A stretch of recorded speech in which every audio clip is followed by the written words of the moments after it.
V2O Film present पीले हम दारू में मिलाई के जहर पीले हम दारू में मिलाई के जहर हाले दिला के अपना बताई के तना कंचन इब्राहिमपुर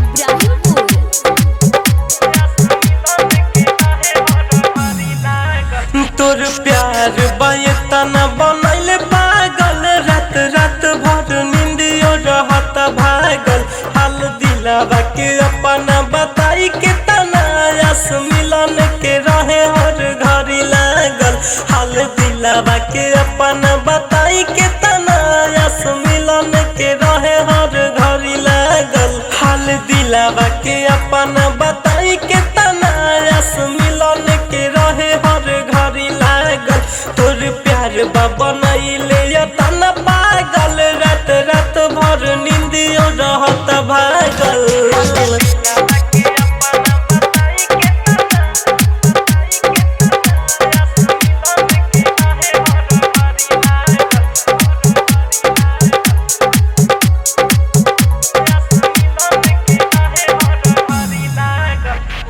जहिया तू चल जइबू पियाबा के घर पीले हम दारू में मिलाई के जहर पीले हम दारू में मिलाई के जहर जहिया तू चल जइबू पियाबा के घर पीले हम दारू में मिलाई के जहर याद में न तुहारा रो अब उमर भर पीले हम जानू धके दारू में जहर जब होखी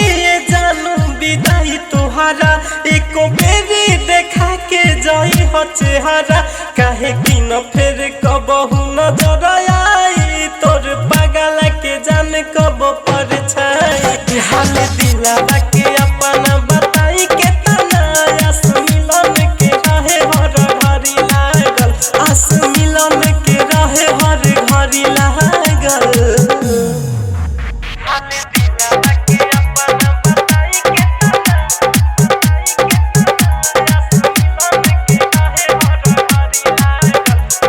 कंचन इब्राहिमपुर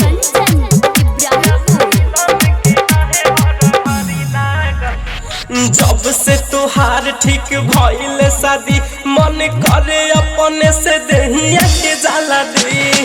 जब से तुहार ठीक भइल शादी मन करे अपने से देहिया के जाला दी आँख छछन के रोवतावे खाली पगली रे तोहरे के खोजतावे मोर दिलवा में तोहरे सूरत साजल यस मिलन के रहे हर घड़ी लागल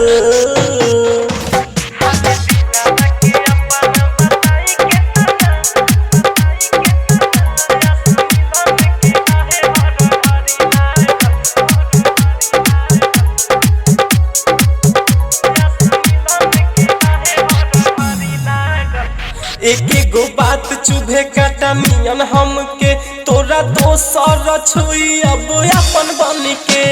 एक एगो बात चुभे काटा मियन हमके तोरा दोसर अब छुई सुन अपन बन के विवेक अजित के रहे विश्वास नहीं छोड़बो कबो मपर कस के हाथ तोर आँखी के न अब देखे पाइब काजल आस मिलन के रहे हर घड़ी लागल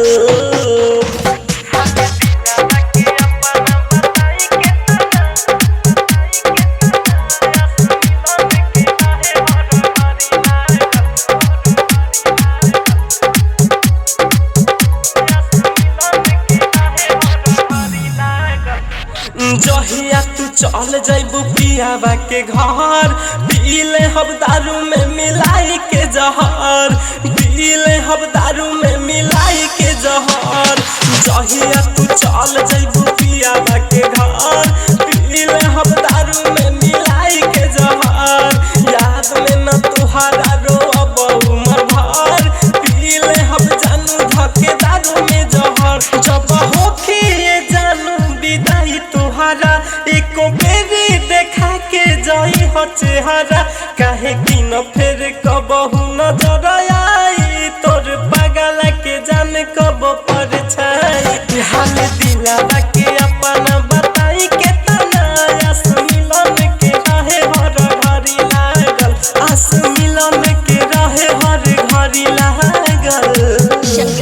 रिकॉर्डिंग स्टूडियो रीगा सीतामढ़ी।